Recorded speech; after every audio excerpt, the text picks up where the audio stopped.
What is up, music junkies? Thank you for tuning in today. We have a special guest with us, William Nesmith. How are you, man? Great, great. How are you guys? Pretty good, pretty good. Living the life, doing what we love, interviewing people like you. So, Exactly. I want to know how you got started. How did you get started in the music industry, and how did you find your talent of singing? Man, okay. So I feel like I have loved music from a very early age.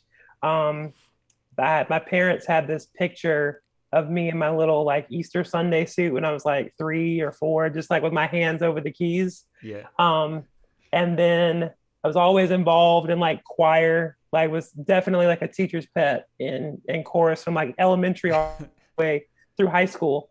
And then I started taking piano lessons in like kindergarten or first grade. Oh And my I God. studied all the way up through college. It wasn't until I moved to Greensboro for an MBA and I got that I realized that there were really a lot of live music opportunities and songwriting circles in the area. So I started taking my original music and kept writing more of my original music there. Um, and then of course, like what really got me to start releasing my original music was the pandemic. Oh. um, yeah, so once I mean, man, I'm just summarizing my entire life in like 30 seconds. So I moved to Greensboro for an MBA. I got my undergrad in Orangeburg, South Carolina. I'm from Sumter, South Carolina originally. Got my undergrad in marketing, and then I got an MBA from UNCG, and I graduated in 2016. My internship became a full-time job working in corporate marketing. Um, but then, like, I noticed that there were lots of cool live gigs, and that could be a possible thing to do. So I left my job in 2018 and Oh. just started booking myself out. In 2019, I played like over 200 shows. How Um, scary was that transition? That's what I want to That yeah, know. that 'Cause transition. Oh, I'd be terrified. Most how'd that definitely. go? Yeah. So, I mean, um, a lot of, I wouldn't say like sleepless nights, but like definitely a lot of worry. I feel like convincing my parents that like I'm going to be okay was the hardest thing. Um, but I really felt like it was something that I wanted to do, that I was really passionate about, and I just had to like explore that opportunity, no matter the consequences. So you had money saved up though, right? To like just make the transition just in case, or No. what? So you just You all just in, cut the all cord in. and let's but hope for but the let's be best. real though, like those weekends, I would have shows. So like I would do the 9 to 5 Monday through Friday, but then I would have a handful of shows there. And I was like, Mhm. okay, if I do more of these and I kind of stack my schedule accordingly, I can work it out. So this can be my primary income. Okay, cool. So And I you mean, you had a lifeline there, like you had your shows already, in the works before you cut the cord. He was setting himself up, is what it Yeah, looks like. yeah. I was gonna That's say, smart. damn, imagine just like bungee jumping without knowing that the So did you cable's know you tied. were ready, like once you made that jump and that choice, or did you kind of like after going through it, you're like, you know what, like, why didn't I do this sooner, or how was that? I mean, it was kind of scary. I mean, it's like when you go down on a roller coaster, Hmm. like that first like split second is like, "Ugh," but then you're like, oh, okay. Yeah. All right, all right. um, music has always been a part of my life. And like in college, when I would do presentations, like I'd always try to involve music in some way. And I mean, even in my corporate marketing job, like the favorite part of my job was that every year for the Christmas party, we would make these like elaborate music videos that would have something to do about the industry that I was in. And that was like the best part of my job for me. So in some ways it was like a no-brainer. Yeah. And I don't know, I'm probably going to mess up this Bible reference, Jonah and the whale. We're gonna fact Like, check you. No, there I'm we go. just So kidding. like, I don't know, Jonah was like running away from something, and then he gets swallowed up by the whale, and the whale brings him back to right where he was supposed to be. So I mean, I got into marketing honestly because it was a compromise. I didn't know that I could make, a living off of music. And I said, okay, marketing will allow me to be creative and still eat, because Yeah. eating is nice. Um, uh, and so when I kept running from it, like getting a degree in marketing and then another degree in marketing and then working in corporate marketing, but still having that love for music, it turns out I was exactly where I needed to be. Because Greensboro, and I know that you all are both on the West Coast. West Coast, yeah. Yeah, but I mean, you're familiar with Charlotte, North Carolina, Yeah. or Oh, yeah. Raleigh, North Carolina. So Greensboro, in a lot of ways, is kind of like I'm an hour and 15 from Raleigh. I'm an hour and a half from Charlotte. And there's so many live music opportunities, like all in between there. Yeah. Like I couldn't do this in my hometown of South Carolina. I probably couldn't do this in Nashville because I heard that they just like stack bars on top of each other, and there's just such a huge supply of super talented musicians. I mean, most people don't think like, yeah. Most people don't think you can make a full-time living from just performing at breweries, wineries, restaurants, and things in North Carolina, like of all places. So do you find it easier, since you have the marketing background and freaking MBA, do you find it easier for you to market yourself? Or do you think it's like that kind of like it's harder for you to do it for yourself than it is for you to do it for a company? Oh man. Okay. So, there's so many like paths within the music industry, so many things you can do. And it's like having pets, I guess. You can walk them all at the same time, you can feed them all at the same time, but you have to take care of each one. Live music in the North Carolina, like performing live music and playing at different venues, that's its own animal. Yeah. And then like releasing original music, which we'll get to later, it's its own animal. And then like if there's something else that you want to do in the music industry. So there was a point to that. I'm gonna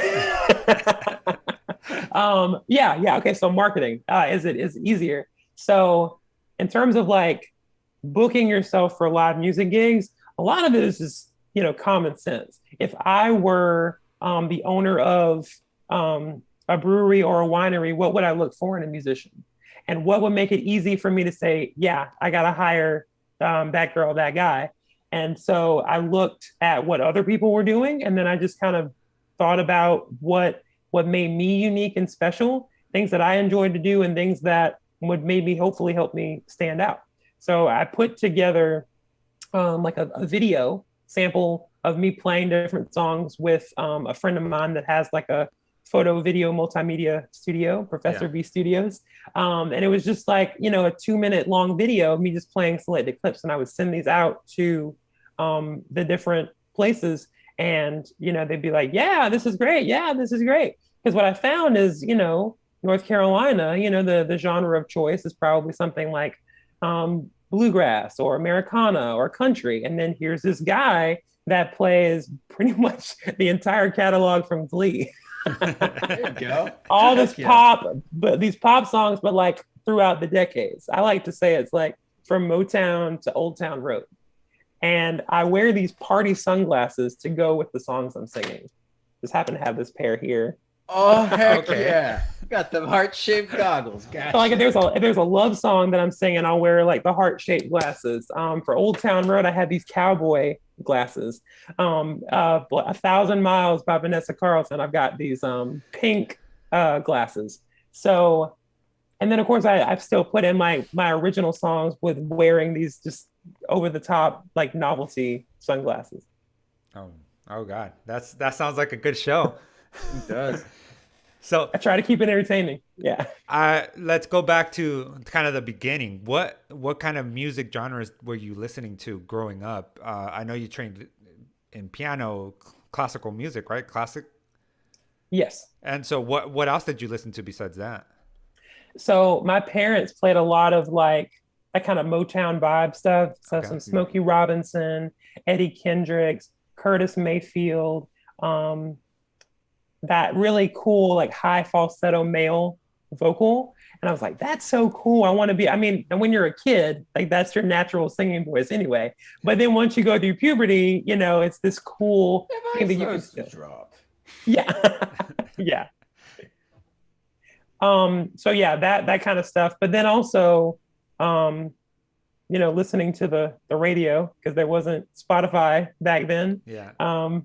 I think I like collected the Now CDs. My Now first that's time what I listening. call music. Yes, yeah. Oh, and I begged my parents to get me the first Kids Bop. I think they still had them on cassette, and I was like, when I heard it for the first time, I was like, man, this is terrible. I'd rather hear the real songs. Do you Like, I need remember to be do you recording remember myself. what top song was on that Kids Bop? I think Mbop was on there. Kiss Me might have been on there. Like this was like 98, 99. Oh, Blue Dabba Dee. Blue Dabba Dee Dabba Oh Da yeah. Da Dabba Dee. But like imagine like, like a studio cheesy, like kid-friendly cover vocalist doing like all of those songs. Yeah, now they're remaking freaking Post Malone and shit. I need that I, Kids Bop WAP remix though. did you listen to it though? They actually have one. You're kidding. No, I'm not kidding. For WAP? Maybe I was scrolling through Facebook and I saw Kids Bop WAP Maybe. remix. So maybe it was just like a parody or something someone jokingly made, but because I didn't really listen to it, I was just scrolling, and there was a WAP Kids Bop remix. Oh man. So like in my shows, like I like freak everybody out by like starting WAP and they're like, oh man, he's gonna do it. He's gonna do it. He's really gonna do it. And like I'm like, come on, we got kids here. I can't do that. So like I play this parody, Wings and Pizza. Only $5.99, only $5.99. Certified cheap, 7 days a week. Wings and pizza. Make that diet game weak. Have you heard that they remixed Adele and they're talking about weight loss?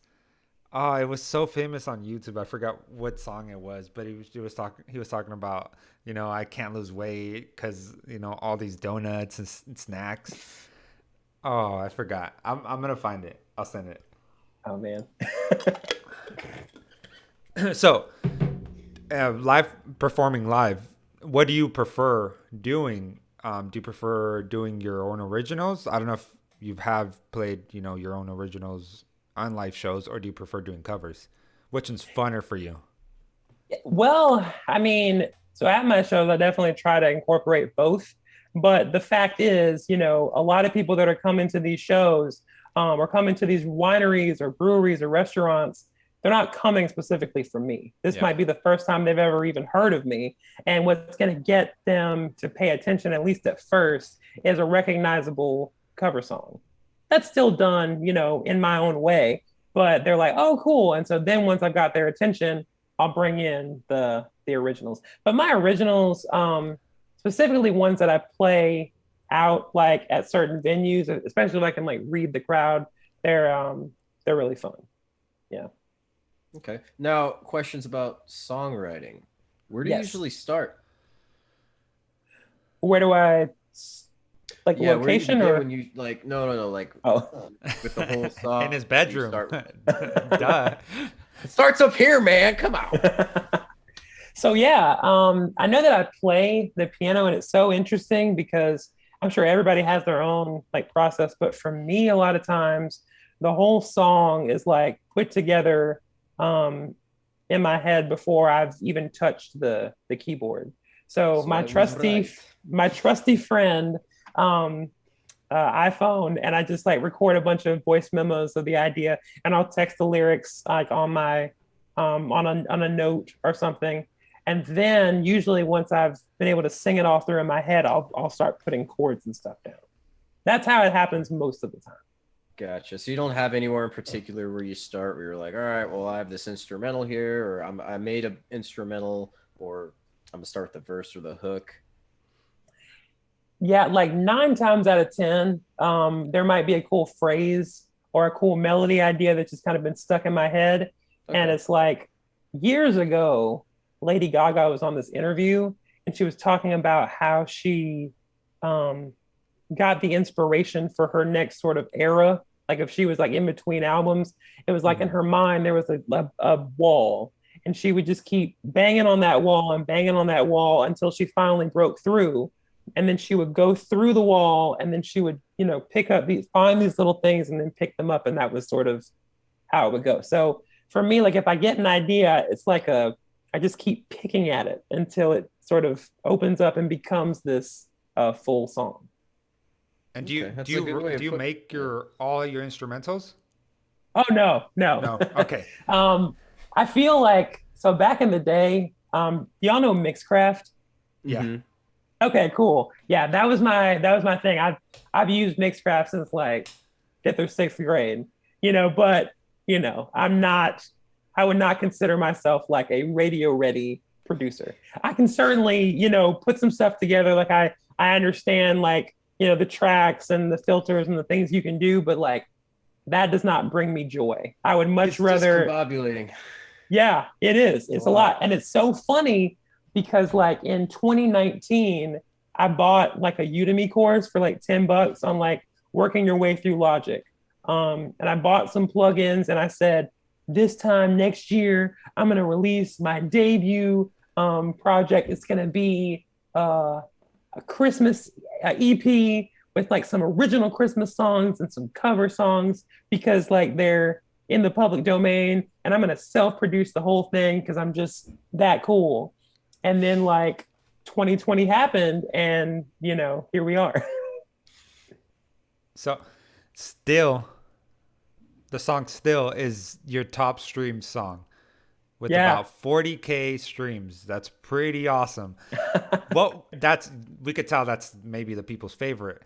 What is your favorite song that you've released? Just love. Just like that's my favorite. That was my favorite. That was a pretty good one. I like that one. Why is that your favorite? Well, in a lot of ways, it's sort of the song that started it all. It's had its own little journey, and I knew that by the time I had the choice to like pick a song to release, I knew that one had to be the one because it just checks so many boxes in terms of the message. And you can interpret the message so many different ways, but like the main one for me was like, the new artist that is like breaking into this like new world and, maybe being worried about how other people might perceive you or what they might think of your music and just sort of believing in yourself and trusting that, you got this and just putting this positive message song out there and hoping that it resonates with others. Yeah. Exactly. Staying That's true to awesome. yourself. I like that. Beautiful. So you don't just sing, right? There's piano. No, Yeah, no. yeah. You don't just you also rap, right? Oh yeah. Yeah. There was a song. So You spit. shout out to Lauren Light. She's, kind Woo! of she's the person that kind of got us in touch. So Yes. she has a song out called Bandaid, and there's a Bandaid remix where William raps. Yes. Yes. And it's pretty fucking dope. I'm not gonna lie. So Lauren played me that song months before it was released. And I was like, oh man, I really love this song. I was driving to a wedding in Florida in like March of 2020. Yeah, months before it was released. I'm like, man, this is really cool. And so like I listened to that at least like 20 or 30 times. But then like after it was released, I was like, it'd be really cool if there was a rap on this. And so I made a TikTok. Oh, well, I feel like if we're talking about my rap, we have to talk about something else too. Okay. Story time. My deep voice. Like it's a little bit of like night and day, but like I feel like it just gives it that extra personality when I just use like that deeper voice to rap. So in the rap, I mean, it says William Nesmith, but if you only heard me talking like this, you would think, okay, maybe he pitched down his voice or something, or maybe it's another William Nesmith. I'm like, no, it's me. It's definitely me. I'm just using that different voice. Yeah, that different register. Holy No, I shit. got you. Wow, man. Well, yeah, because I was waiting for the singing, your singing part, and then I was like, wait, what? What? Yeah. Who the fuck? What? It's a good song though. It's a really good song. No, he really got me when he started talking that deep voice. You probably see my face when you review the footage. I was like, God damn. Like one of these days, I'm gonna go see like an ENT and just figure out what actually happened, or maybe a vocal coach.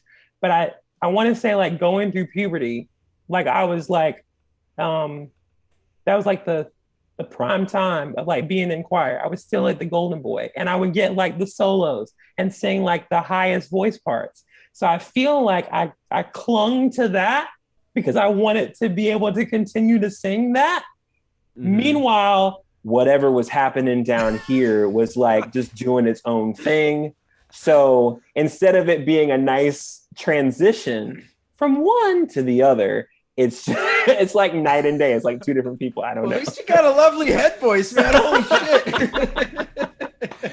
So can you maintain the deep voice for a long time, or does it get tiring and you just go back to your normal, Chill higher pitched voice? The one that's comfortable. No, it's pretty natural. I feel pretty good. Okay. I don't know, but I kind of scared my high school choir teacher. He's like, "No, you're doing something bad. You're pushing on something." But he was like a super bass. I mean, he would kind of talk along like this. I mean, there'd be like vibrations coming off of his voice.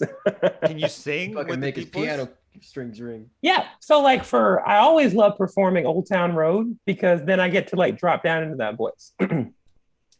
I got the horses in the back. Horse talk is attached. Hat is matted black. Got the boozers black to match. I'm gonna take my horse to the old town road and I'm gonna ride till I can't no more. And so being able to use both of those. Did you sing that song tonight? I did. I sing it every Yes. So I was like, sounds like you had some practice today. you need to use that deep ass voice for a super slow R&B song. Oh my god. Ooh. Ooh. You do like ASMR. Oh yeah, just get on the mic, just Things, yeah. Oh, that's awesome. So, what is your favorite part of the music industry? Is it making? Is it performing? It's the performing, I think. Oh, well, I mean, again, like I am an introvert. Have you ever taken the Myers-Briggs personality thing? I took it So when I was I'm taking an psychology. Yeah. So like I'm definitely an introvert and it always like shocks people because I'm a performing musician. Yeah. I mean, I love it. I don't feel like I'm being fake when I'm performing, but I definitely like get my energy from just being by myself and like, in my own space. So my favorite part, honestly, is like writing the song, or I guess recording the more or less like finished song idea into a voice memo once I have the chords on the piano together. So, I mean, it's not done by any means. I still have to take it to a producer and it might sound completely different from how it is, but the accomplishment of like writing a song, that's probably like my favorite part. Okay. So, you said 2020 kind of helped you release a lot of music. Yeah. What other things did COVID kind of negatively impact you with? Yeah. So, I mean, like my full-time job, and that is it. Like, I would say that there were side hustles at that time, but it's like when you're playing 4 and 5 shows a week locally, I mean, there really isn't time to do other things. And so in 2019, I played over 200 shows and I got 3 speeding tickets because I didn't know what cruise control was. But like 2020 was set to be like even more epic than that. And then like I had a friend's wedding in March in Florida. And so I came back, and when I came back, it was like in the middle of March, everything just like shut down. I was like, okay, well, my voice could use it. Honestly, I've been singing all this time. I'm just gonna lay back, watch some Netflix here. And I'm like, oh, all of my gigs in April are canceled too. Oh, all of my gigs in May. Oh, indefinitely. Oh, okay. That was not fun. So I mean, it definitely took that away. I did the occasional like virtual live stream, but it's just not the same. You feel like you're in a bubble and all the comments are delayed. So like I had this whole thing, like, I don't know if you can, like my keyboard is back here, but like I would have like my laptop on one side. I would go live from the phone, but I'd have it flipped so I couldn't actually see what was going on. It was just all these contraptions. And yeah, it's not the same as connecting to a real audience or like reading a real audience and seeing them, seeing them turn their heads when you do the pitch drop in Old Town Road, Just like Jake's face. Yeah. Damn, that's gonna be like the cover image. for, Yeah, like, the I'm gonna make video. that the thumbnail. I'm gonna print it. I'm gonna put it back there. Do it. Send me a copy. I want it. No, but I mean, yeah, I get it. There's nothing beats the adrenaline of the crowd. I mean, even if you're an introvert, the adrenaline still kind of, you feed off of it, and it makes you, I would say it makes anyone a better performer. Because without it, I mean, if you're performing to two people and no one's reacting, your performance is going to show. Yeah. So a lot of people, their vibes go down and it's not as great. But when you have a big live crowd, it's so nice to beautiful. engage with the audience, I'm sure. And I bet you do a hell of a job. I mean, your songs are fire. So how could you not? Thank you. So you told me you were working with Lauren Light on something. Yeah. Could you kind of tell us what that's about? Yeah, I'm gonna drop an exclusive right now. So Lauren and I are actually releasing a remix of Just Love on May 7th. Okay. So she'll be singing it. It's She'll be really kind of rapping? like a duet. She will not be rapping. Yeah. It's really like a 50-50 split. Sort of like what's that new remix? The Save Your Tears with Ariana Grande. Okay, yeah. It's kind of like 50-50 on the vocals. Like, yeah. She's like all over it, and it sounds so good. So my producer lives in Raleigh, and we drove together and like recorded in his studio, and it was just a really fun process. Like, Lauren is like totally professional. You need to invite me back so we can just have a whole episode of me telling you how great Lauren is. Seriously. The day that I left my job in corporate marketing, I just happened, like Lauren just happened to come over, and she was like, "Hey, I'm doing this like these college shows. Come on tour with me," which is like exactly what you need to hear the day that you leave your job. The placement that we got in Marvel's Runaways, the song "Run," she introduced me to the other co-writers and producers on that song. So like that whole experience would not have existed for me if Lauren had not, introduced me to those people. And then even now, we have these epic coffee house talks about like next steps and like what we're doing. And I feel like, I mean, she's a million steps ahead of me, but I feel like we're still both kind of pushing each other to like be better. And so I would definitely say, like, if you want to do anything in music or anything in life, honestly, find somebody that is like super motivated and talk with them regularly and just let them like push you into your greatness. Yeah. Who does that sound like, Mario? It sounds like someone we know. It sounds like me. I'm just saying. There you go. Night. No, but for sure, next time we get you on the show, it's gonna be you and Lauren Light. That'll be an awesome combo. No, that's awesome. You always need, like you said, you always need that one person to push you, and that's awesome. It was her, and she's so talented and she's so smart. She knows that music industry, like the back of her hand. It's crazy. Most definitely. Yeah. Yes. So, what else are you working on besides that remix? So it's so funny. So like that's coming out like the 1st of May, but like 1st of June, look out. I'll say this, like EP1 has been so motivational and like sunlight and all this like positivity, but June is gonna be like all Bad Boy Willie. Like All right. Ooh, all right. I need a little more information. More description. Yeah, it's like songs in minor keys, maybe some leather jackets, fire metaphors, darker tones, like black backgrounds, and a little like Weekend vibes, more like William rapping. Deep voice. Okay. Deep voice William is making Every a time comeback. you do that, man, I can't. I just can't. The bass drop. So you're pulling a Machine Gun Kelly with his went from rap to straight up indie.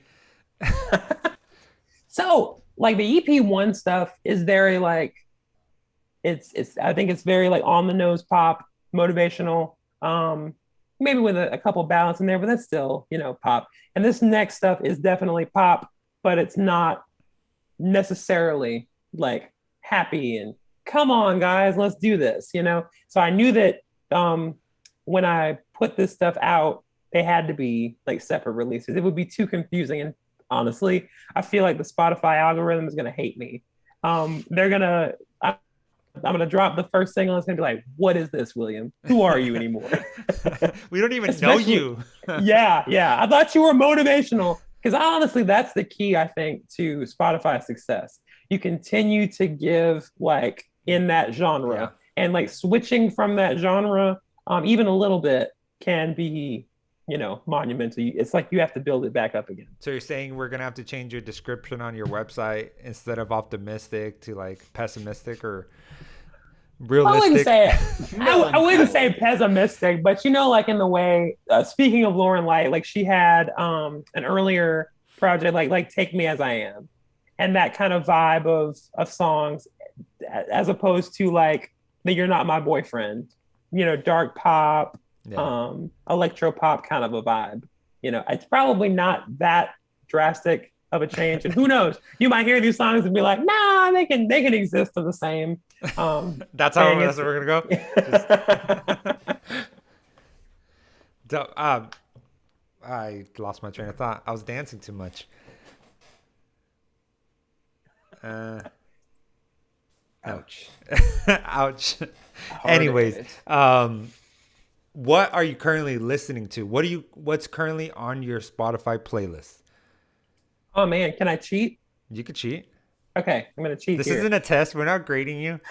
I've definitely been loving that remix of Save Your Tears. First of all, I love the Weeknd stuff, and I think that Ariana's remix. I mean, it's not, the song isn't better than the original, but it is like cool. It's a cool departure. But what kind of Weeknd do you like? Do you like his old stuff, or do you like his like? He's still a little dark, but his like more poppier. His old R&B or his new poppier stuff?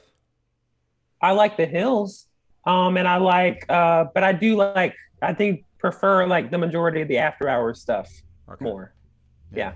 I like, what was it? The new Drake 3-piece thing. That's pretty dope. All do is stretch, okay, and okay, we see what's about to happen. But then, like, I feel like specifically this week, I've been to Raleigh 4 times, so I need like, if it's late at night, like I need that kind of like bumping stuff. So like I love Charlie XCX, Tovlo. Let's see, what are some of my like go-to? And and Iggy Azalea's new stuff. She's got she released something new. I yeah. Sip It. I thought they canceled her. They probably did. Cancel culture. But see, now she's like a guilty pleasure, which probably makes people love her even more. Yeah, it's like all over the place. And then sometimes it's this a cappella group called Voctive, which is just like a totally. I mean, I told you I was like a huge choir nerd, so like there's like pentatonics a cappella where they're a cappella, but there's a this is just like they're singing a cappella, and it's just so beautiful. Just definitely like late at night, just riding on those streets, hearing some like you need something to wake you up. Harmony. Yeah, it's pretty nice. You know what I have to do to wake up when I'm driving along? I have to eat sunflower seeds. Sunflower seeds help. Like I'm focused on trying to get the seed out of the shell, so it's kind of like keeping me up, making my mind work a little bit more. You guys are weird. I don't ever listen to music when I drive. God, shut the fuck up. Said nobody ever. So besides piano, can you play any other instruments? Or do you wait? This is Jake's question, and I'm gonna take it from him. Do you have any crazy weird talents? That's my favorite question to ask. I don't Sucks. know. I don't know if I really have any weird talents per se. I don't know That's if not. this counts as a talent. Like, Well, I mean, it's your normal voice, you know. So it's not really. I wouldn't say a talent. Besides rap. Oh man, I'm sure I do. So like instruments, I took ukulele a few years back. I'm no Billie Eilish on the ukulele or anything, but I can probably like pick out "Stay with Me" if there was like a gun to my head. Uh, Crazy talent. I'm sure that I have some crazy. I don't know. Well, this is a visual talent, and this is gonna be like an audio show. But I swear, like I can like do some crazy stuff, like where I like pop out my eyes. Then they don't actually come out of my Oh, head, but good. it's like Oh, they do yeah. something really weird there. Um, I might have to use that as a promotion for this episode. Watch William pop out his eyes. Can you put him back in his socket? Well, see, that's part of the joke. You start squeezing on either side, and then you like do this and like jump and make people think, "Oh no!" And Call him a pop star. I get it popping. Oh my god, dad jokes, and you're not even a father. What the hell? Wee, wee, wee, wee. Oh, that's pretty much all I have. Jake, do you have any more questions? Yeah, I got one more. So, when it comes to songwriting, we're going back to this. How long would it Yes. usually take you if you wanted to sit down and go, okay, I'm going to write a brand new song? Granted, having the motivation and inspiration to do so. Ballpark estimate. Yeah, I would say 2 to 3 hours.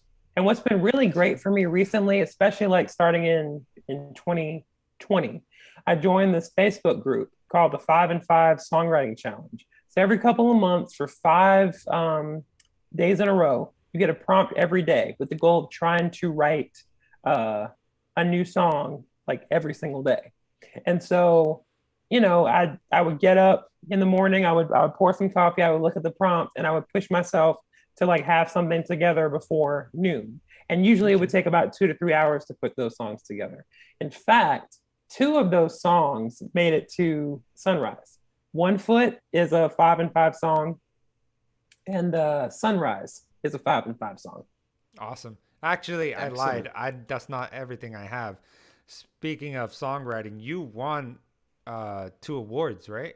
For songwriting. Yeah, I guess. So in You 2018, guess? How could you guess? Yeah. Oh, I don't know. Come on. I guess so. I mean, I guess. I guess. Oof. I'm being modest. Okay, so in 2018, the local chapter of NSAI, like in the Winston-Salem area, so NSAI, Nashville Songwriters Association International. I'm assuming that the main hub is in Nashville, but they have chapters all over the country. Maybe international. So they must have some. That's what that word means. Yeah. So like we had like a local chapter challenge with 10 songwriters. And so I won that contest. That was back in 2018. And then in 2020, a popular song circle here in Greensboro, North Carolina, Doodad Farm, they had a 60-second songwriting contest where you have to write a 60-second song. So I noticed that over the years, there are certain things that I do, especially like in my songwriter round performances for my songs. There are certain things that I do all the time, like key changes or having some weird like vocal run at the end. And so I made a little spoof of me, like how to write a William Nesmith song in 60 seconds. And so that won that contest. That's awesome. Congrats. Excellent. Thank you. Well, William, thank you so very much for coming on the show and chatting with us. You're a fantastic artist, and I definitely hope you continue doing what you're doing. We're definitely looking forward to what you have to come out for us. So now would be, I guess, your opportunity. If you had anything you wanted to say to your fans, our fans, take the stage. Man, okay, so I don't know. I mean, this has been like a really great experience. I guess like if I had to give like a piece of advice, right? Is that what you're saying? Like what would What you advice you want to tell people to listen to you, whatever you want. Yeah. Oh, yeah. Well, definitely. Like, go to williamnesmith.com. It's got links to all of my socials. It's got my calendar of events that I have not updated recently, but I will. I promise. Hopefully, by the time you're listening to this, I'll have all my dates updated. And then, I released Sunrise, the 5-track EP, in February, but that is available right now. It's on Spotify, iTunes, wherever you stream, download music. The Just Love remix with Lauren Light drops on May 7th. This is exclusive. I have not announced this anywhere yet. Wah, wah, wah. I started doing that because it was like the movie Office Christmas Party. Yeah. There was a guy that was just like, Let me get that soundboard on my phone and push it dude, in. we need a. oh, okay. But Jake, I do have a question for you. Sure. Are you from State Farm? And are you wearing khakis? Good night, music junkies. And that is all. Oh, that you only get one dad joke, and that was it. That was it. Oh man.